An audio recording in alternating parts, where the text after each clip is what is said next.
Okay, so today's video is going to be about Ace Frehley, original lead guitarist and founding member from the band Kiss, and how it took 12 years of sobriety for him to own up to some of his bad behavior during the band's early days. Stick around, Cat Stanley Space Demons coming at ya!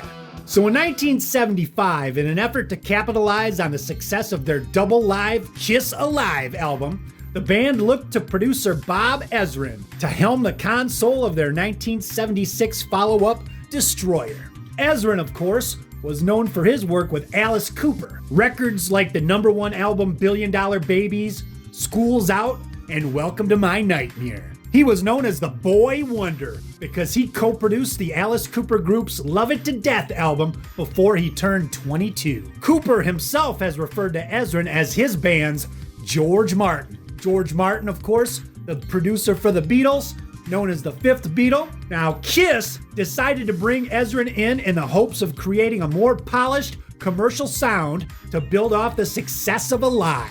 The band's first 3 albums were more raw and recorded mostly live in the studio, but sales were lackluster. So in order to achieve Ezrin's vision of a record that would appeal to a more mass audience, the studio vibe would be completely different. Whereas the band members had written and performed all of the material on the first 3 albums themselves, save for a piano part on the song Nothing to Lose and the cover they did of Bobby Rydell's Kissin' Time, this time around, producer Bob Ezrin would play an active role in the writing and arranging of songs on Destroyer, and he created a much more disciplined, regimented, boot camp-like atmosphere in the studio. And this didn't sit too well with the band's more free-spirited members, drummer Peter Criss, and especially guitarist Ace Frehley. At that point in time, I was a party animal. Ace would say in 2003, I was hitting Studio 54 a lot. A lot of times I'd show up late with a hangover. Bob Ezrin would crack the whip, and a lot of times he didn't have patience. All the records he did with Alice Cooper, he used studio guitar players. A lot of times for me to get a guitar solo right, I've got to get the right mood, and I don't like pressure. Sometimes Bob didn't have the patience that other producers that I've worked with in the past have had. I'm not a schooled musician. If I didn't have something pat, a lot of times Bob would effing make me feel inadequate, which I didn't find too thrilling. That was one of the things about that record that I didn't like. So Ace talks about how he was partying hard in those days and would often show up late to the studio. And of course, the result was Bob Ezrin bringing in session player Dick Wagner, who'd played on those early Alice Cooper records, starting with 1972's School's Out. I played guitar on a few songs on that record: Sweet Pain, Flaming Youth, and Beth. Wagner would say in 2003, Bob Ezrin likes my style. I loved playing on that album.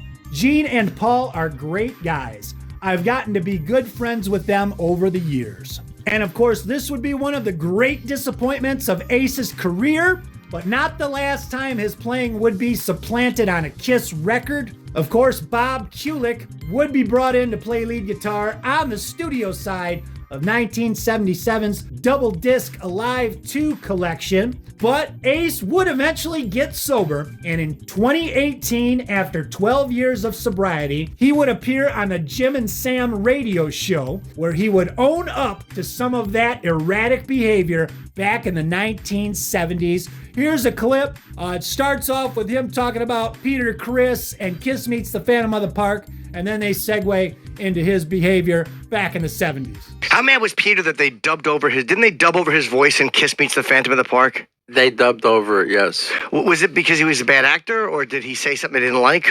Well, acting had nothing to do with it. It was just the quality of his voice. Maybe his Brooklyn accent they thought was a little too much. I mean, I have the Bronx accent. Did they tell him they were going to do that or no? No.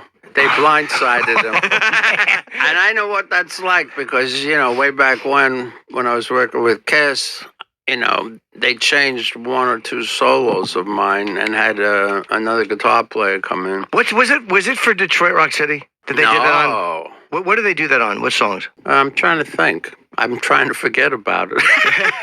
Did you know, like, as soon as you hear something like that, do you know that's not me playing? Oh, I knew immediately, but if they were gentlemen, they would have informed me prior to me hearing the final version. What was their reasoning for it? Like, did they tell you a reason that they thought was acceptable? I think when they re-released Dynasty, they actually put in the old solo. There was nothing wrong with it. Maybe they felt it could have been better. I don't know. I think they did it to punish me because I was always late. Did you stop being late after that? No. I stopped being late after I got sober. I see. Oh, is that why you were late? You tipped a few back the night before? Well, some days it was hard getting out of bed.